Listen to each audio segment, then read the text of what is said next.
Pessoal, Marcelo aqui. Além de estarmos todos os dias no YouTube com vocês, você também nos encontra no X, antigo Twitter, e também no Telegram, nos grupos GeopoMRS e Geodiscussões. Obrigado!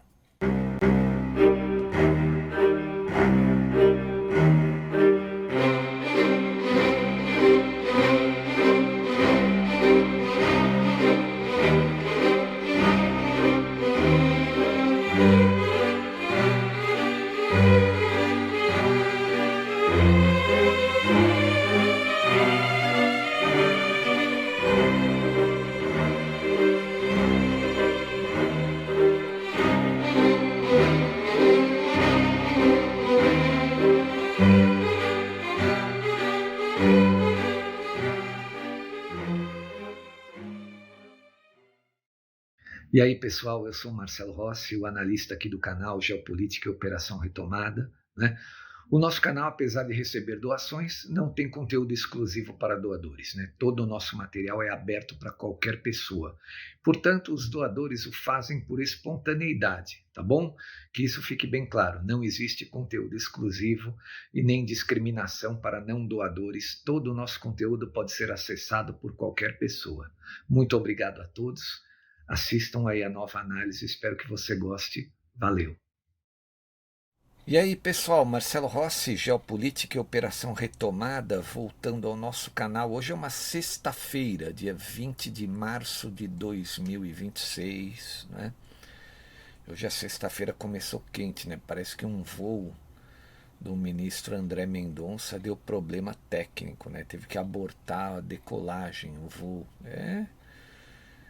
Estamos bem arrumados, né? Isso se chama radicalismo, né? A radicalidade daqueles que não querem de maneira nenhuma largar suas benesses e seu poder, né? Eu vou falar sobre uma matéria hoje que saiu no jornal Epoch Times norte-americano, que cabe muito bem para a gente entender também o que ocorre no Brasil, né? Uma matéria do jornalista Victor Davis Hanson. Saiu ontem essa matéria, é muito quente. E ele fala sobre o radicalismo dos islâmicos, né? E ele cita uma coisa, eu vou ler um pedacinho do trecho dele que é bem interessante, né? Olha só, a gente nunca parou para pensar isso exatamente. Os islâmicos xiitas, eles são muito mais radicais e conservadores em costumes medievais até, né, milenares, do que os outros islâmicos sunitas, né? E a gente tem que se perguntar assim, o que é que existe em comum entre esses conservadores xiitas islâmicos que, né, vivem num mundo medieval, né, num mundo secular, não é? O calcanhar de Aquiles deles é a tecnologia. Eles vivem num mundo medieval. Eles querem um mundo medieval. Para eles, a mulher é um animal na forma humana, não é? É como eles pensam, né? O jeito que eles tratam as mulheres. Aí eu fico me perguntando, e o Victor Davis Hanson também cita uma parte aqui do texto, o que é que eles têm em comum que eles se alinham com socialistas e progressistas do mundo inteiro, né? Por que o socialista, o progressista, que é o oposto de tudo isso, né?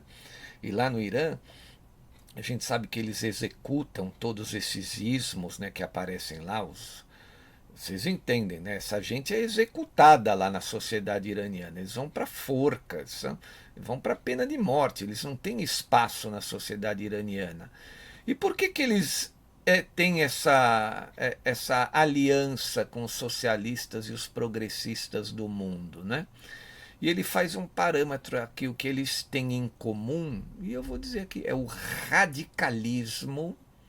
Essa é a palavra, o radicalismo para chegar ao poder e para se manter no poder. Ou seja, o que eles vão ao tudo ou nada, eles vão por tudo que puder, banho de sangue, guerra, para se manter no poder. É o que eles têm em comum.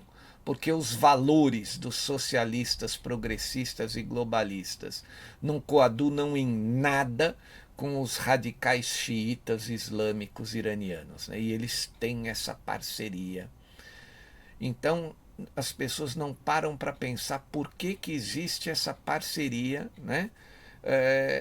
Entre sociedades tão distintas, tão antagônicas.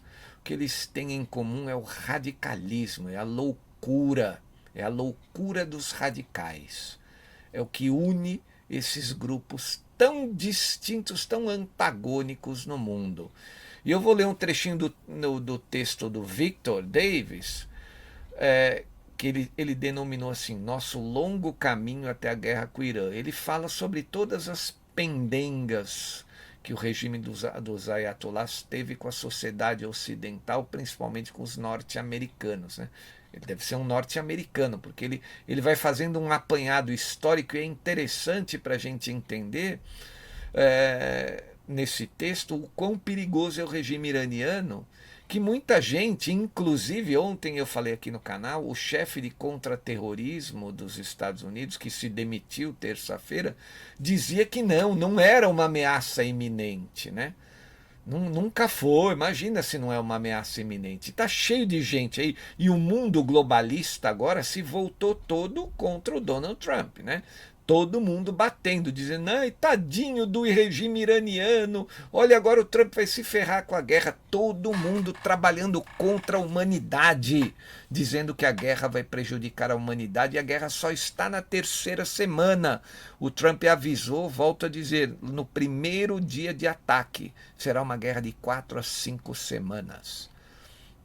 Mas todo mundo, principalmente o mundo globalista, as instituições globalistas, torcendo para dar tudo errado, torcendo para o mundo ir para o caos. Eles estão loucos para aproveitar essa oportunidade para mandar o mundo para o caos, né?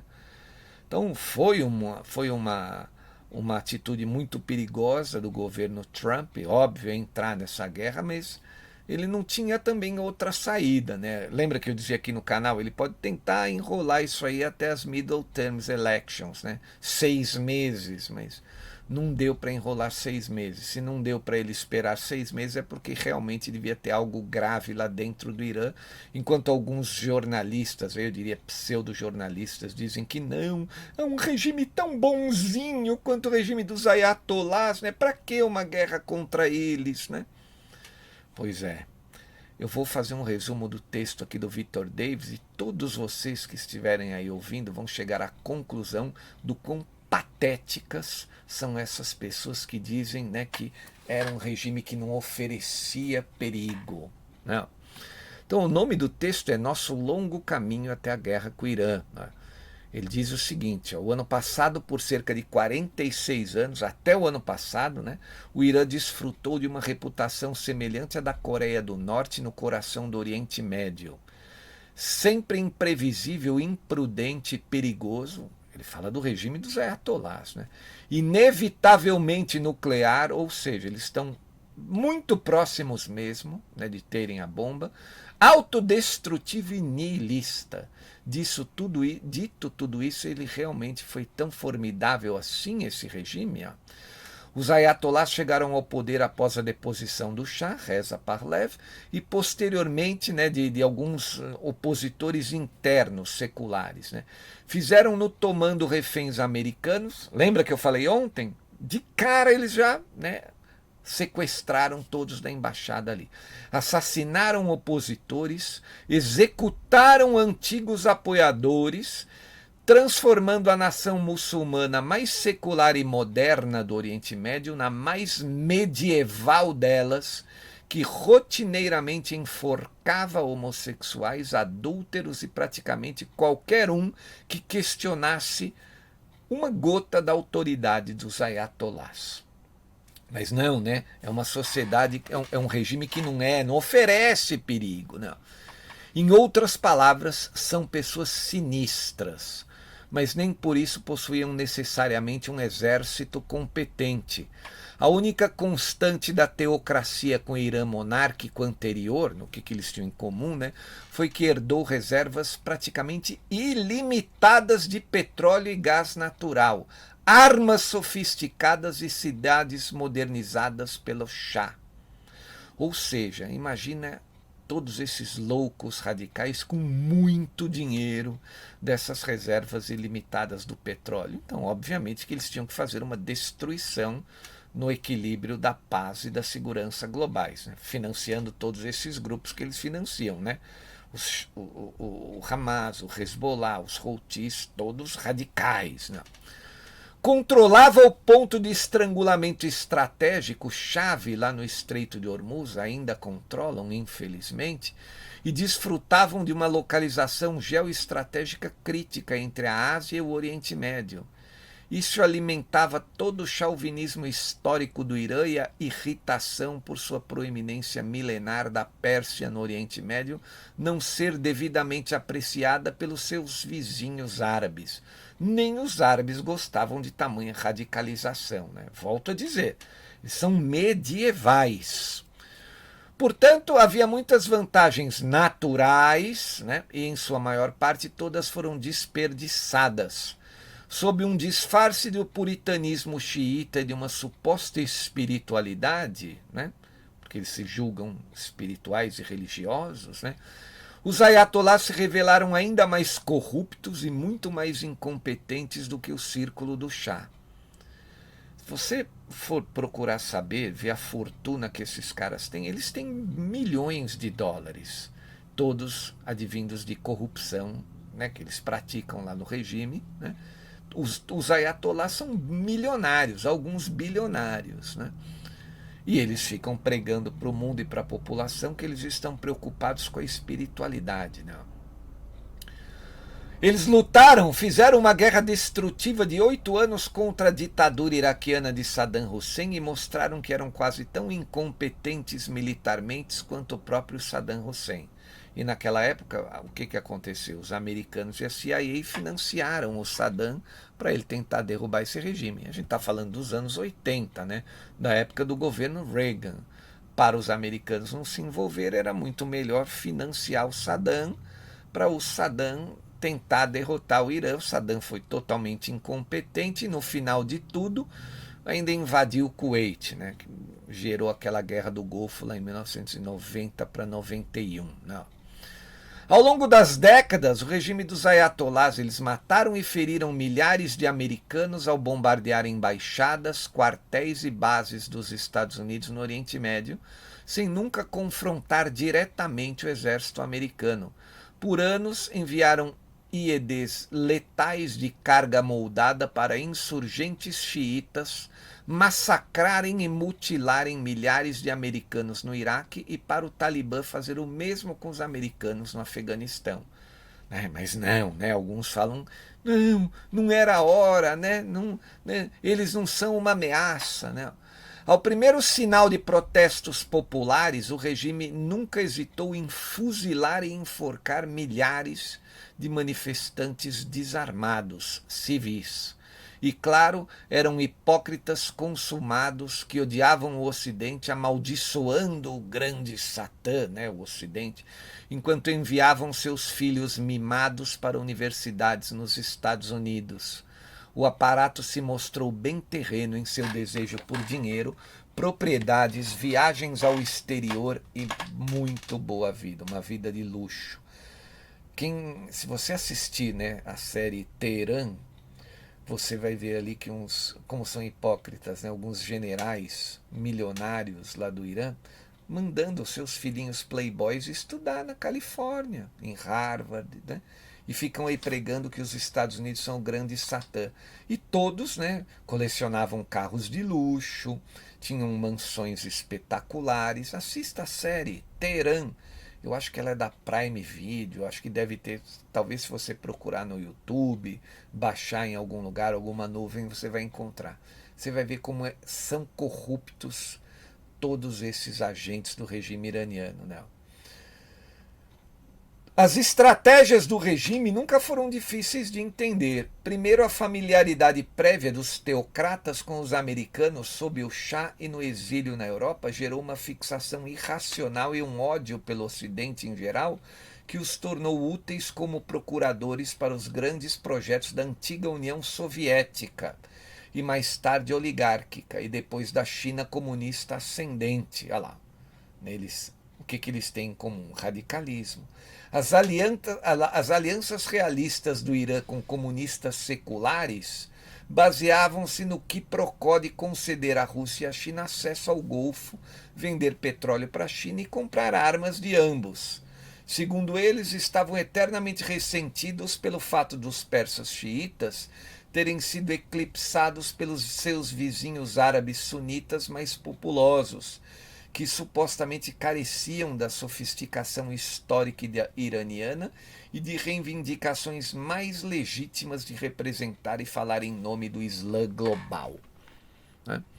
Por isso buscavam corrigir toda essa injustiça histórica, mobilizando ao máximo seus clientes e procuradores para intimidar, isolar e enfraquecer as autocracias árabes, especialmente todas as que são pró-Ocidente. Por isso que eles estão atacando os árabes ali, né?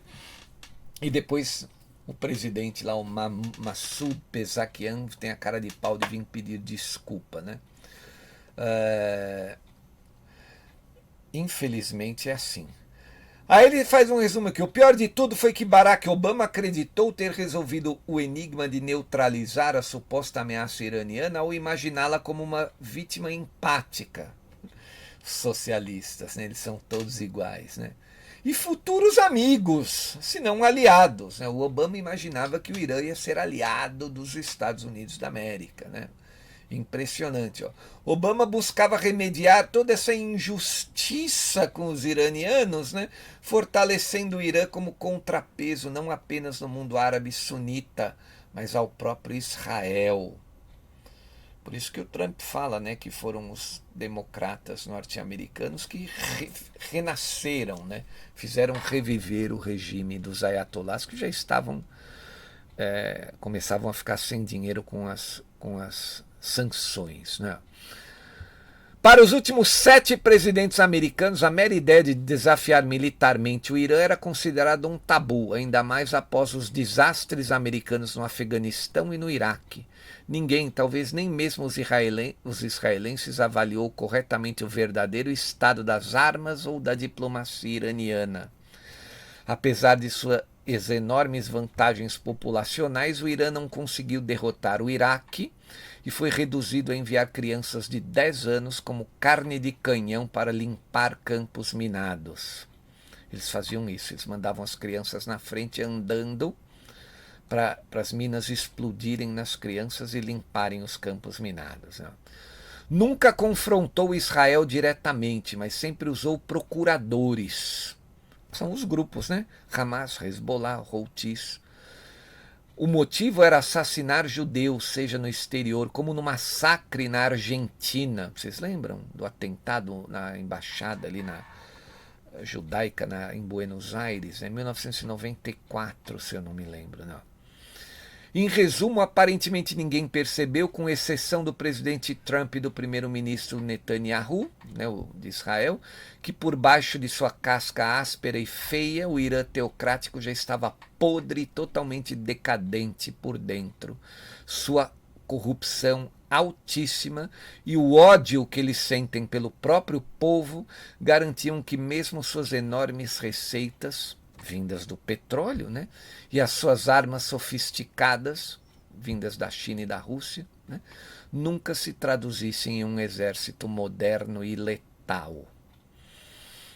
E no verão de 2025, israelenses e americanos provaram pela primeira vez que o Irã era de fato oco por dentro. Seu parceiro árabe na Síria implodiu em semanas. As supostas tropas de choque do Hezbollah foram dizimadas. O assustador Hamas subterrâneo pode ter sido mortal em ataque surpresa contra civis, mulheres e crianças e idosos desarmados em Israel, mas foi totalmente obliterado pelas IDF, as Forças de Defesa de Israel. Os Houthis imitaram a loucura do Irã ao enviar drones e mísseis para fechar o Mar Vermelho e atacar Israel. Mas os americanos e Israel finalmente lhes ensinaram que, embora os Houthis não tivessem poder para atingir o interior de seus inimigos, seus adversários ocidentais podiam facilmente destruir seus aeroportos, portos, toda a sua geração de energia e economia moderna em poucos dias, e o fariam com muito prazer se o terror continuasse.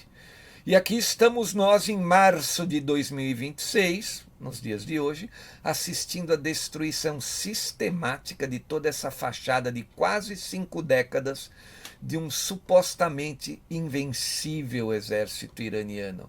A eliminação sistemática de todos os seus líderes corruptos e teocráticos e ao desmantelamento de todos os terroristas da Guarda Revolucionária Iraniana e de suas forças armadas.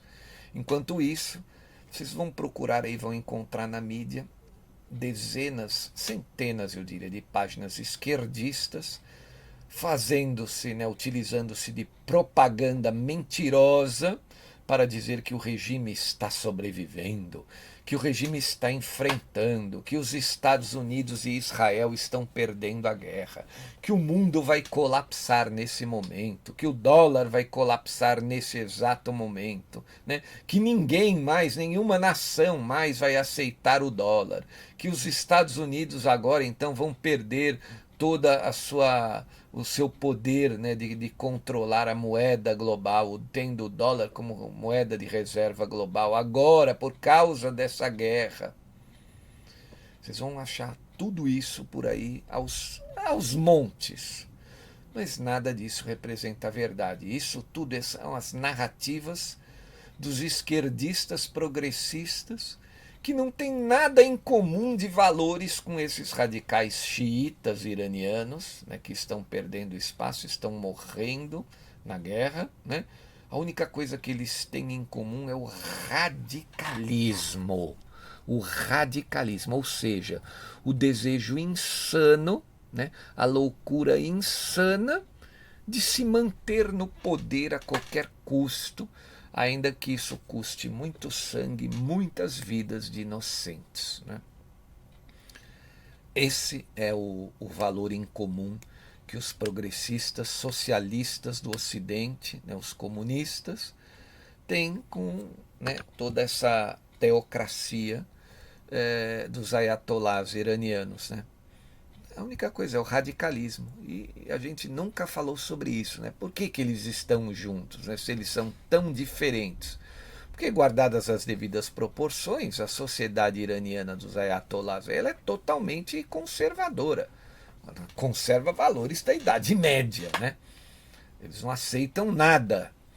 São muito mais conservadores do que nós, conservadores do Ocidente. Por que eles estão se dando tão bem? Por que eles se alinham com esses progressistas que apoiam todas aquelas pessoas que eles querem fuzilar e enforcar lá dentro do Irã? Por que será? É o radicalismo. É o radicalismo.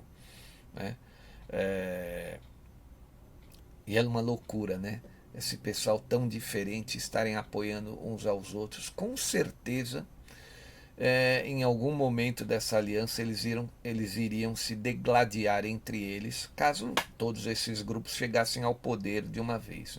Em algum momento histórico aí, num futuro próximo, eles iriam entrar em guerra também, porque, volto a dizer, eles não têm nada em comum, só a loucura e a insanidade de insistirem em se manter no poder a qualquer custo. E o Irã radical vai cair. Não vai demorar muito, vai cair. Vocês podem ter a mais plena certeza disso. Gente, muito obrigado. Por favor, colaborem com esse canal, ajudem esse canal. Volto a dizer, o mês de março está extremamente difícil para nós.